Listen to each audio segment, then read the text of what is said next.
Ora, descendo ele do monte, grandes multidões o seguiram. E eis que um leproso, tendo se aproximado, adorou-o, dizendo: Senhor, se quiseres, podes purificar-me. E Jesus, estendendo a mão, tocou-lhe, dizendo: quero, fica limpo. E imediatamente ele ficou limpo da sua lepra. Aproximou-se dele um leproso, rogando-lhe de joelhos: se quiseres, podes purificar-me. Jesus, profundamente compadecido, estendeu a mão, tocou-lhe e disse-lhe: quero, fica limpo. E no mesmo instante lhe desapareceu a lepra e ficou limpo. Aconteceu que, estando ele numa das cidades, veio à sua presença um homem coberto de lepra. Ao ver Jesus, prostrando-se com o rosto em terra, suplicou-lhe: Senhor, se quiseres, podes purificar-me. E ele, estendendo a mão, tocou-lhe, dizendo: quero, fica limpo. E no mesmo instante lhe desapareceu a lepra. Se você ler com bastante atenção, você vai encontrar 3 verbos de ação em cada uma das narrativas. Os verbos são aproximar, adorar e se subordinar. E quando a gente faz isso, quando a gente se aproxima do mestre, quando a gente adora o mestre, quando a gente se subordina ao mestre, existe uma resposta bastante interessante para as nossas vidas. E a resposta do Pai naquele momento, você pode ler, eu vou usar a referência de Marcos, Evangelho de Marcos, capítulo 1, verso 41, não sei se você está com a sua Bíblia aberta, não há problema, eu vou ler para você, e eu vou ler na versão contemporânea, provavelmente a versão que você tem aí, a versão João Ferreira de Almeida, é a mais popular, mas eu gosto muito de, para pregar, utilizar a versão contemporânea, e no verso 41 do capítulo 1 do Evangelho de Marcos, diz assim: emocionado, Jesus estendeu a mão, tocou o leproso e disse: quero, fique limpo. E a lepra desapareceu na hora. Olha, aqui tem talvez a primeira palavra profética para a sua vida hoje. Se você se aproximar, se você adorar, se você se submeter, subordinar a tua vontade, a vontade do mestre, a resposta não virá no médio e no longo prazo. A resposta virá como veio para esse homem, imediatamente. E a resposta do mestre para a sua vida é: eu quero, seja limpo. Eu não sei o que é que você quer, o que é que você espera, mas eu gostaria que você entendesse o contexto deste homem que se aproximou do mestre.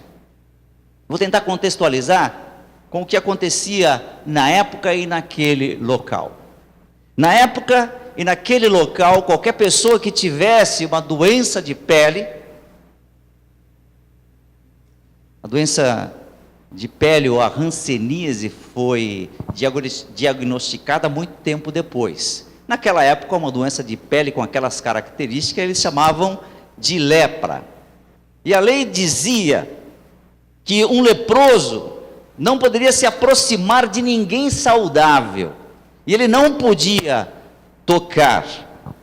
E contrariando a lei e as formalidades, aquele leproso chegou perto de Jesus e até conversou com ele, porque ele trocou algumas palavras com o mestre.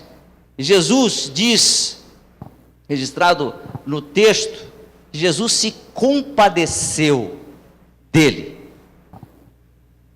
A lei, e todos naquele ambiente, naquele contexto, conhecia, a lei estava registrado no livro de Levítico, e eu gostaria até que você entendesse um pouco essa lei, para você entender o dilema e a coragem deste homem.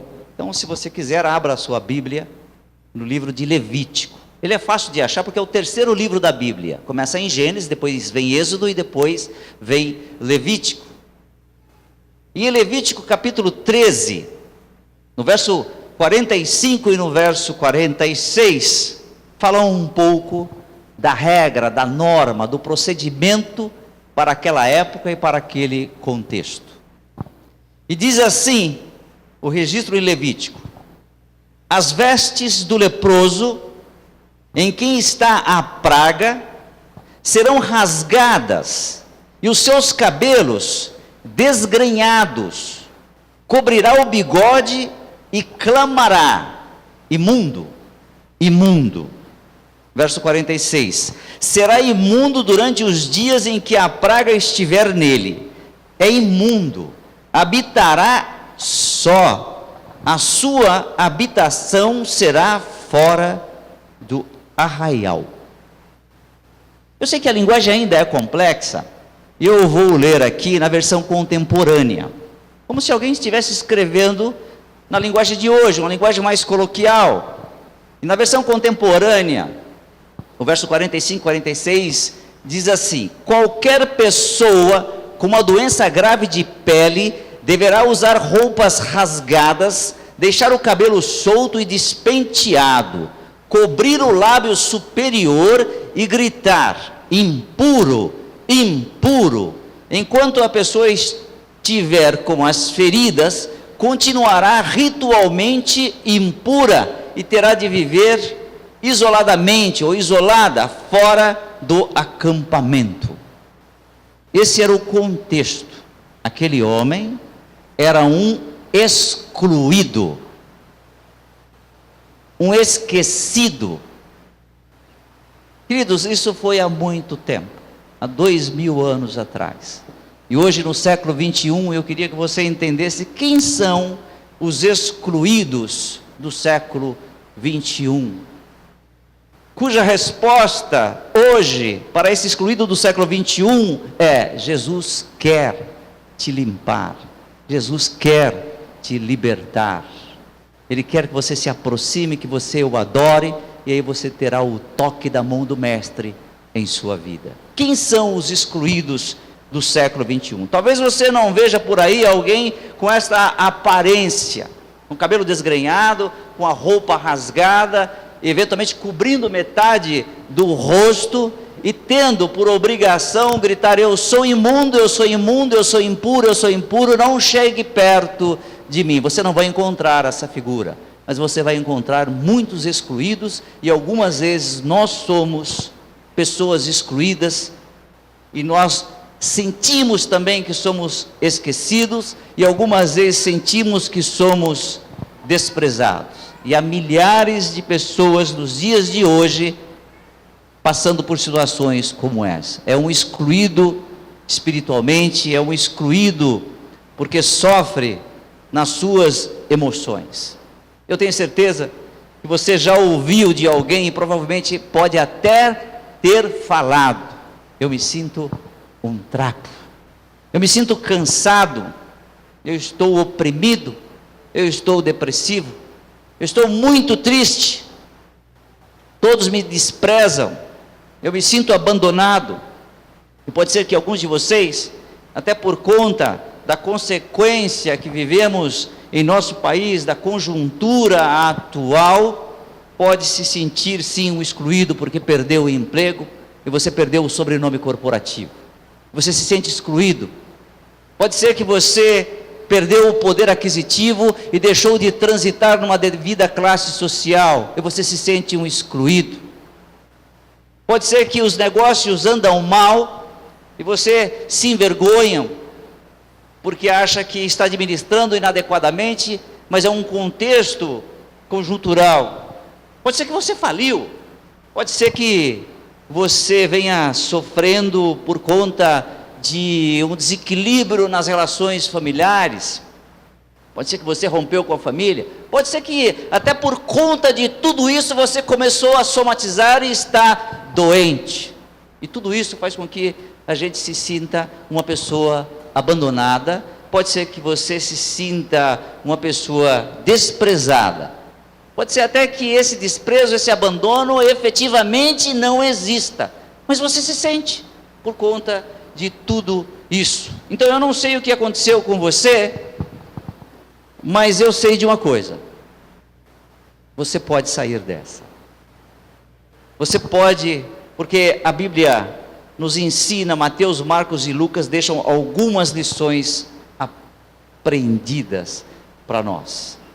E o que a Bíblia nos ensina hoje para a gente sair desses dilemas, dessas dificuldades, para nós não nos sentirmos excluídos, nós precisamos nos aproximar de Jesus. Nós precisamos adorar Jesus. Nós precisamos obedecer. Pergunte, como aquele homem fez, pergunte para Jesus: Senhor, se quiser, restitua o que eu perdi. Senhor, se quiser, cura-me. Senhor, se quiser, abra uma nova porta de trabalho para mim. Senhor, se quiser, devolva-me a alegria que eu já tive. Senhor, se quiser, traga oportunidades para os meus negócios. Senhor, se quiser, renova-me espiritualmente. Senhor, se quiser, restabeleça as relações, a paz na minha família. Se você fizer dessa forma, se quiser, Senhor, você sabe qual será a resposta hoje para a sua vida? Eu quero. É isso que Jesus tem para você. Eu quero. E aquele homem teve a resposta, não foi no médio prazo nem no longo prazo.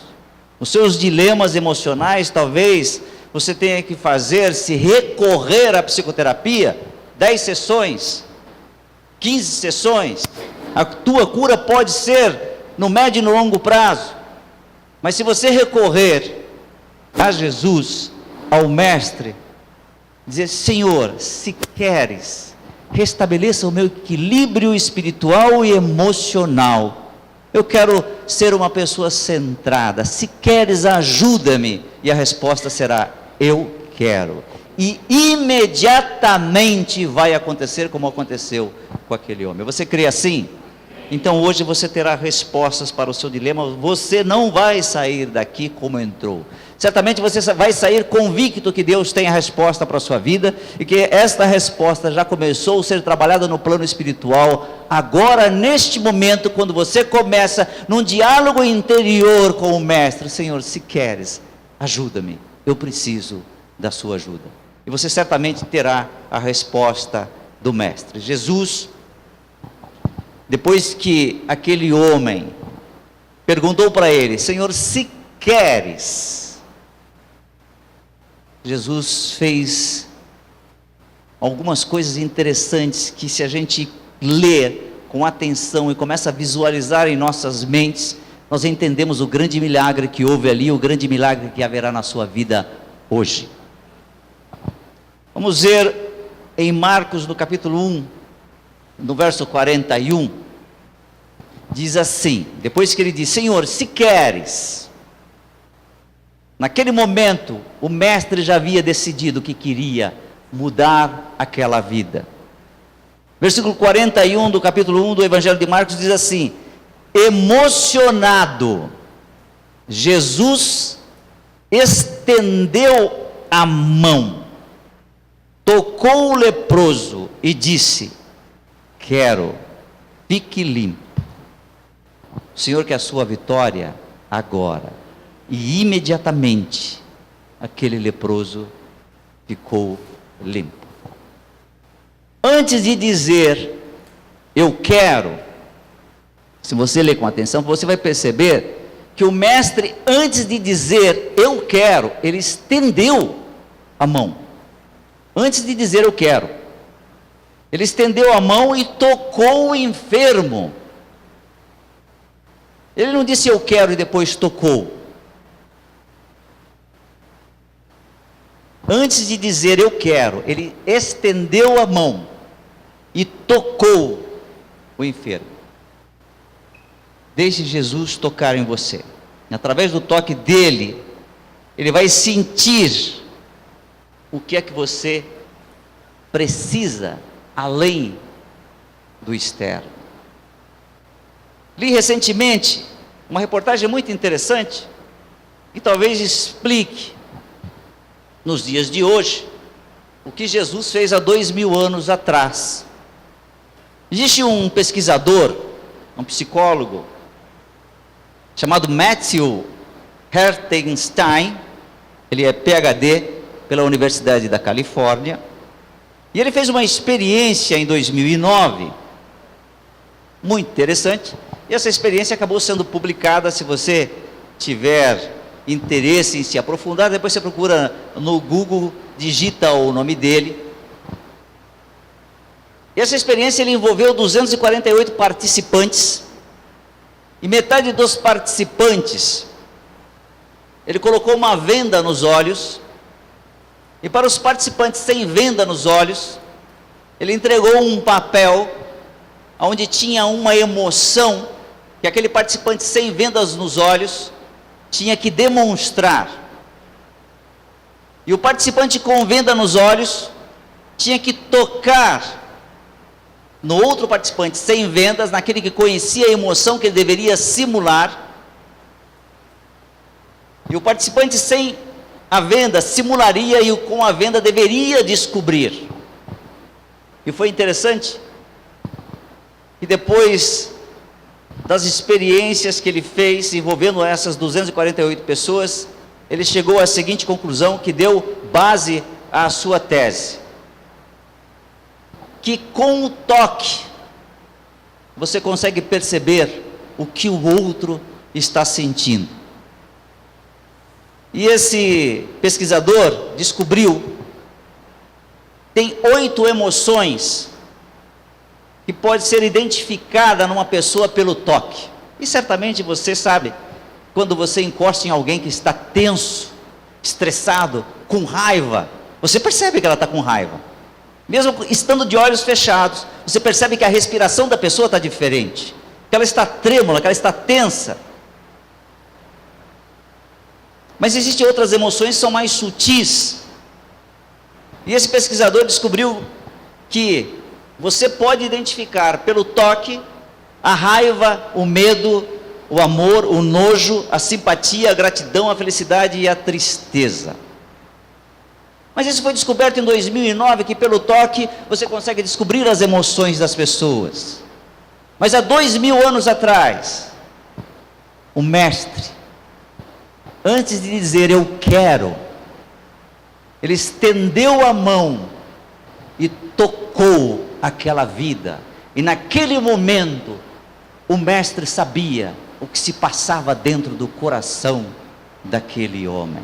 Deixe Jesus te tocar, porque ele vai saber o que é que você precisa. Ele vai entender os seus dilemas, vai entender as suas dificuldades, vai entender as suas emoções, mas é necessário que a gente deixe o mestre nos tocar. Nós precisamos estar aberto para o toque do mestre. Para ter o toque do mestre é necessário eu procurar o mestre. E aquele homem fez isso. Ele provavelmente deixou uma comunidade,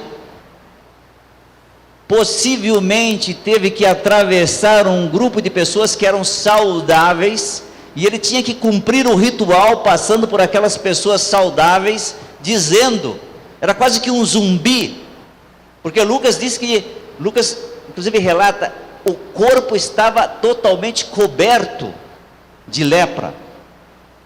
Então era um zumbi, e com roupas rasgadas, o cabelo despenteado, desgrenhado, e com o rosto semi-coberto. Ele atravessou multidões de pessoas saudáveis, e dizia, eu sou imundo, eu sou imundo, eu sou imundo, até chegar próximo de Jesus. E quando chega próximo de Jesus, ele diz, Senhor, se queres, limpa-me. E naquele momento o mestre estende a mão e toca. E quando o mestre toca, a nossa vida espiritual, a nossa vida emocional e a nossa vida física, ela muda. E o mestre quer te tocar hoje. Sabe o que acontece? Quando o mestre nos toca, você se torna uma pessoa melhor. Porque Jesus cura as suas feridas emocionais. porque Jesus cura as suas doenças físicas, é porque Jesus limpa a sua vida espiritual. O toque da mão do Mestre faz milagres. Eu gosto tanto desse tema, o toque da mão do Mestre, que nos textos que já escrevi, nos livros que já escrevi, eu me lembro de ter relatado 3 episódios do toque da mão do Mestre, e eu quero compartilhar com os irmãos, para que vocês entendam a importância de a gente deixar o Mestre nos tocar. Primeira situação, primeira situação que eu relato nos meus textos, em um dos meus livros, aconteceu em 1924, em Nova York.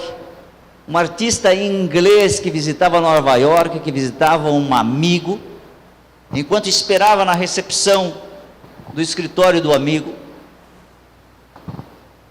ele pediu para o pessoal da recepção que desse para ele algumas folhas de papel e um lápis.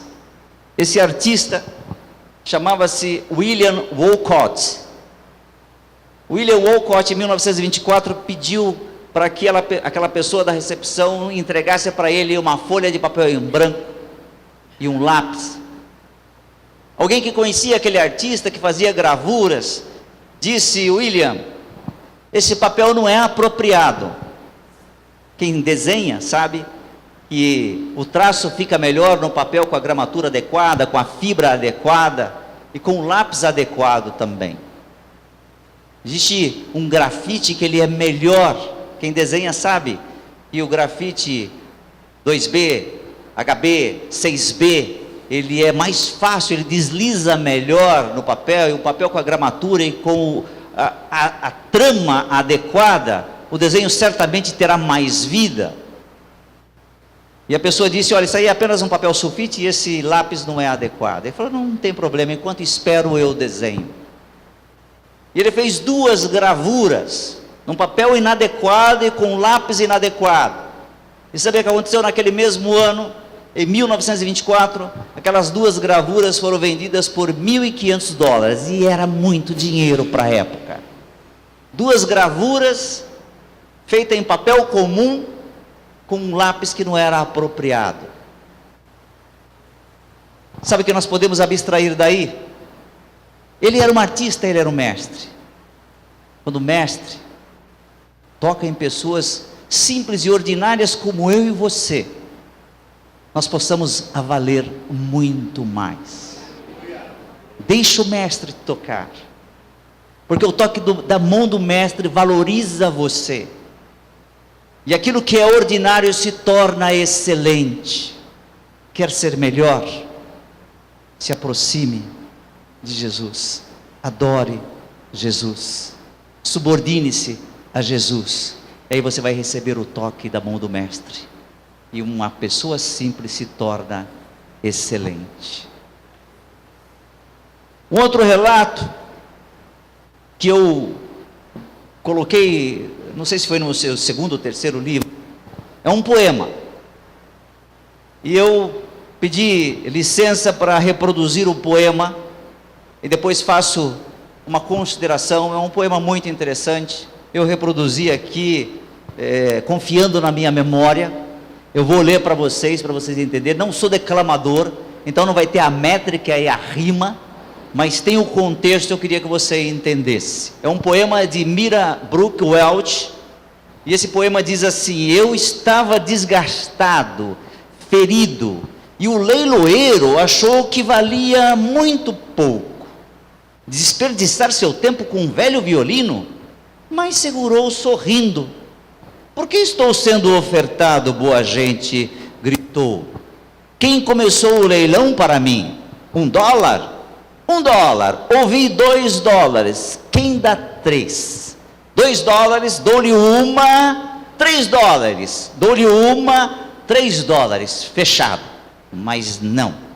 Do fundo do salão, um homem de barbas grisalhas aproximou-se, pega o objeto da mão do leiloeiro, soprando do violino a poeira, afinou-lhe as cordas e tocou uma melodia pura e doce, tão doce quanto o cantar de um anjo. A música cessou e o leiloeiro, com voz tranquila, pega da mão daquele violinista e diz baixinho: quanto dou agora por este velho violino?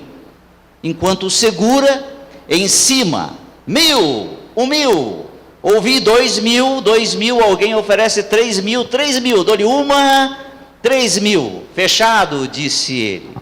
A audiência aplaudiu, mas alguns gritaram: não entendemos bem o que mudou o seu valor. Num átimo chega a resposta: o toque da mão do mestre. Começou com um dólar, mas quando o mestre tocou, quando o mestre afinou as cordas, quando o mestre tirou a poeira, ele foi multiplicado por 1.000.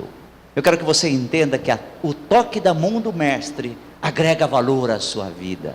Você passa a valer mais. Ao invés de valerá por 1.000. E a comunidade e o contexto onde você estiver vai perceber a diferença a partir do momento que você deixou o mestre te tocar. Sabe por que você deixou? Porque ele quer te tocar, ele quer te abençoar. Ele sempre esteve disposto com as mãos estendidas para você, mas você precisa se aproximar, você precisa adorar e você precisa obedecer. Aí ele toca e a sua vida muda. Quer ser mudado? Quer ser uma pessoa melhor? Quer ser curado? Deixe o mestre te tocar. E quando Jesus toca, você fica limpo, você fica restaurado, você fica melhorado, você fica curado, você fica com valor agregado. É isso que o mestre faz na vida da gente, quando a gente deixa o mestre tocar as nossas vidas. O terceiro episódio é um episódio bastante interessante, que eu gosto de citar também para falar da importância do toque da mão do mestre. Trata-se de uma vila, uma pequena vila, um vilarejo, na Suíça. E lá tem uma pequena capela, uma pequena igreja, com uma arquitetura muito interessante, com vitrais muito interessantes. E essa capela chama-se Igreja Mountain Valley Cathedral. Ela é bonita, as janelas são bonitas, mas tem algo lá dentro que chama a atenção e que faz aquela catedral ser um ponto turístico. E vão muitos turistas para aquela região e gosta muito de ir num determinado horário, nas proximidades do meio-dia, porque ao meio-dia aquela capela tem um órgão de tubos, e aquele órgão emite uma música, uma sonoridade, uma melodia muito bonita. E por muito tempo, nas proximidades do meio-dia, uma quantidade enorme de turistas ficava esperando alguém tocar o órgão e ouvir a melodia. Por muito tempo esse ritual aconteceu, como acontece em diversos países que têm os seus pontos turísticos. Não sei se você já teve a oportunidade, mas quem vai, por exemplo, à Disney, tem um determinado horário no final da tarde, à noite, que tem a queima de fogos, e todo mundo espera aquele momento. Quem já foi, por exemplo, à Alemanha, à cidade de Munique, que vai visitar o Marienplatz, fica esperando ao meio-dia, às 6 horas da tarde, aquele carrossel de tamanho 1:1, onde tem as figuras, simulando as figuras humanas, rodar e tocar a música. As pessoas que vão à Inglaterra, a Londres, gostam de ver a troca de guardas, tem um determinado horário. Similar a isso, aquela cidadezinha acontecia. Mas teve um determinado momento nessa história que a música começou a ser desafinada. Aconteceu alguma coisa e não era o musicista. Era um instrumento que não estava afinado, era um instrumento que não estava bom.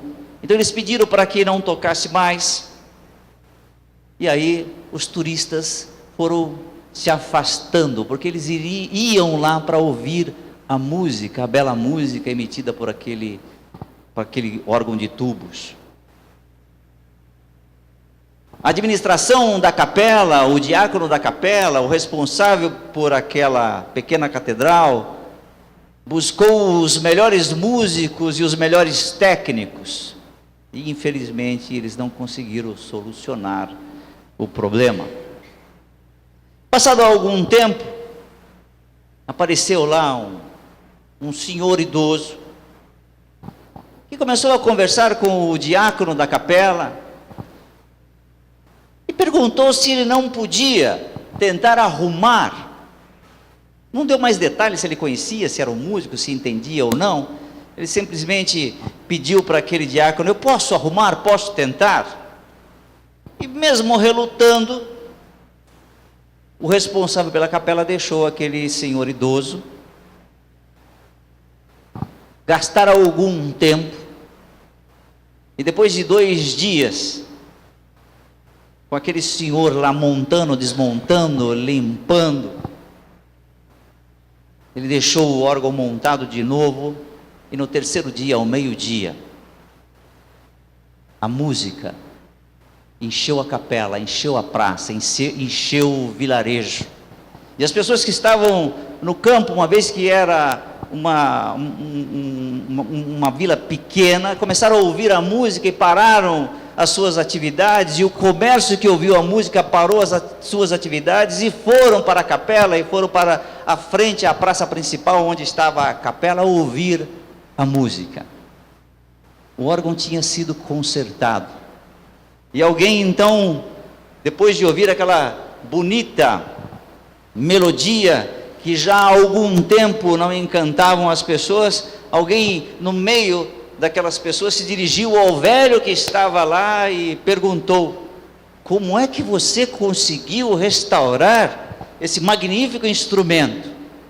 E sabe qual foi a resposta do velho? O velho diz assim: fui eu que construí este órgão há 50 anos, eu criei e agora o restaurei. Quero dizer para você que Deus criou você e sabe exatamente o que você precisa para ter a sua vida plena e a sua vida com uma abundância, porque o Mestre veio para que você tivesse vida plena e vida com abundância, e Ele quer sim restaurar a sua vida. Como é que o Criador pode restaurar a sua vida? Você tem que querer, você só tem que fazer o seguinte: caminhe ao encontro de Jesus. Faça como aquele homem. Ele certamente foi hostilizado na sua caminhada. Ele teve que se humilhar e dizer: eu sou impuro, eu sou impuro, eu sou impuro, até chegar nas proximidades do Mestre. E quando ele chegou nas proximidades do Mestre, ele se inclinou diante da grandeza. Os 3 evangelhos diz que aquele homem se inclinou. Num dos evangelhos diz que ele se prostrou com o rosto no chão. Mateus diz que ele louvou, que ele reconheceu, que ele adorou. E depois ele simplesmente, ele queria sim ser curado, mas ele subordinou aquele desejo de ser curado ao Mestre. Disse: Mestre, se queres que eu fique limpo. E a resposta do Mestre para ele e para você hoje: eu quero. Eu quero que você seja abençoado. Eu quero que seus papéis que estão emperrados na justiça, eles sejam liberados. Eu quero que uma nova porta se abra para você. Eu quero que os seus negócios vão bem. Eu quero que você reconquiste a confiança onde você perdeu. Eu quero que a sua família, a paz da sua família seja restaurada. Eu quero que a sua vida seja restaurada. Essa é a palavra do Mestre para você hoje, querido. E você se veio aqui, eu gostaria ainda de deixar para a tua reflexão uma passagem bíblica no Velho Testamento, o livro do profeta Jeremias. Se você puder abrir aí a sua Bíblia, no livro do profeta Jeremias, no capítulo 30, no verso 17, diz assim a palavra do Senhor, registrada pelo profeta Jeremias, no capítulo 30, no verso 17. Eu vou ler: porque te restaurei a saúde porque te restaurarei a saúde e curarei as tuas chagas, diz o Senhor. Pois te chamaram a repudiada, dizendo: é Sião, já ninguém pergunta por ela. E o Senhor está dizendo: olha, mesmo que você se sinta um excluído, uma excluída, Jesus quer restaurar a sua vida. Na versão contemporânea fica muito mais claro isso, porque diz assim a versão contemporânea: mas a vocês trarei restauração, para curar o incurável, porque todos desistiram de você, e os descartaram como caso perdido, dizendo que o monte de Sião já não presta para mais nada. Eu não sei se você ouviu isso ao longo da tua vida, ao longo da tua história, no último mês, na última semana, ou eventualmente até hoje. Mas o que Deus tem para você hoje é isso: porque eu restaurarei a tua vida. Eu curarei o incurável, porque todos desistiram de você e o descartaram como caso perdido, mas o Senhor está dizendo: eu quero restaurar a sua vida, eu quero mudar a tua história. Se você crê assim, siga as instruções que os 3 evangelistas deixaram, e as 3 instruções é muito simples. A palavra de Deus, ela não tem complexidade, é muito fácil a gente entender. Aproxime-se de Jesus, caminhe ao seu encontro, procure Ele.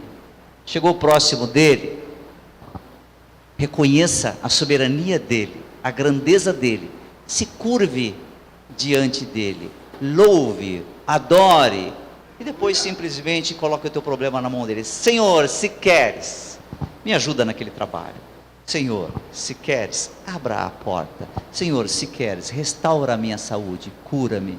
E a resposta, certamente, se isso for feito com sinceridade, a resposta é: eu quero. E, como diz a palavra, imediatamente acontecerá.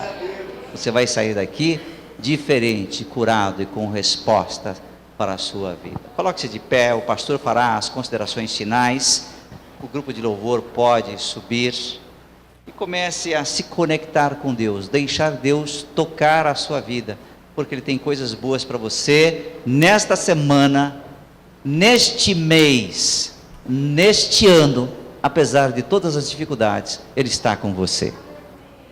Amém, louvado seja o nome do Senhor. Feche teus olhos, coloca a mão na altura do teu coração nesse momento.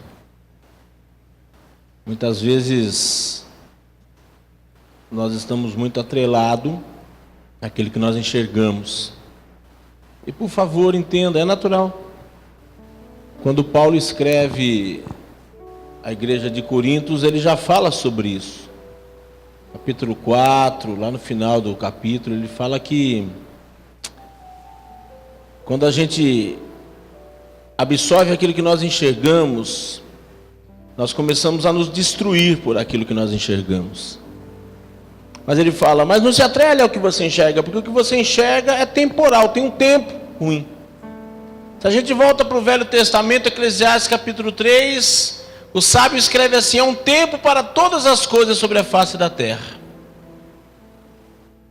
E quem sabe hoje Deus está permitindo de começar um novo tempo na tua vida.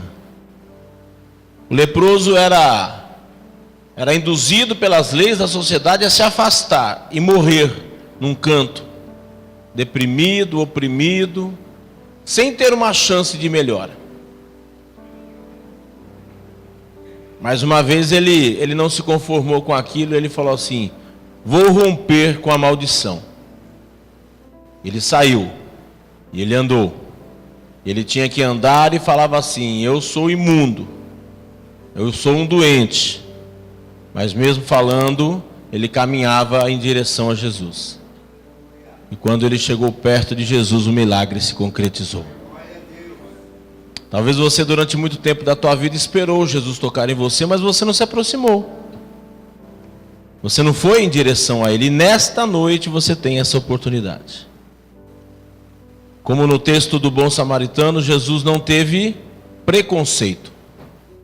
Qualquer dia vou convidar com o Daniel, vamos tocar nesse assunto de novo e trazer uma foto de uma pessoa leprosa para você ver como que é. É horrível de ver com os olhos.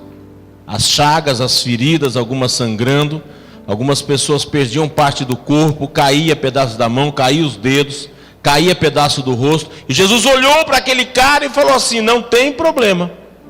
Estendeu a mão e tocou nele. E nesta hora, você que está aqui no templo, você que está me assistindo pela internet, você que está me vendo pelo programa Pensando Bem, se prepare. Não importa como você está, não importa se você está muito triste, não importa se você está muito abatido, não importa se você está muito desgastado, não importa se você está quase morto, mas você chegou perto do Mestre. E nesta noite o Mestre vai tocar em você e vai te abençoar. Levanta a tua cabeça mesmo com os olhos fechados. É um momento muito particular teu agora. Eu não sei do que você necessita. O que nós podemos fazer é criar a oportunidade para você chegar perto dele. Agora eu quero que você faça a tua parte. Fala para ele o que você quer falar. Não precisa falar em palavras. Talvez você esteja intimidado, quem está do teu lado, atrás, na frente. Mas no teu pensamento, faça uma oração silenciosa agora. E fala o que você precisa. Senhor, eu preciso ter ânimo, porque amanhã é um dia comercial, eu vou tocar minha vida. Talvez você fale: Senhor, eu preciso da porta do emprego, Senhor, fechou. Isso é uma lepra que está me consumindo, eu preciso pagar minhas contas, eu preciso pôr comida na minha casa. Talvez você fale: Senhor, a minha empresa não está vendendo nada, esse começo de ano está muito ruim. Eu preciso que as vendas sejam alavancadas pelo teu poder. Talvez você fale: Senhor, eu estou precisando criar amor no meu coração para me dar amor para minha família. Quem sabe você está precisando de coragem. Talvez você precise de saúde. Talvez você precisa de qualquer coisa. Eu não sei o que é qualquer coisa para você. Mas eu tenho certeza daquele que nos trouxe aqui, tenho certeza daquele que morreu por nós. E nesta noite Ele quer mudar a tua história. A história de vexame, a história de tristeza, a história de dor, a história de reclamação vai ser deixada para trás, porque essa palavra foi enxertada no teu coração e Jesus já está tocando na tua vida. E nesta hora deixa Ele mudar essa história, porque o poder do Senhor está chegando na tua vida.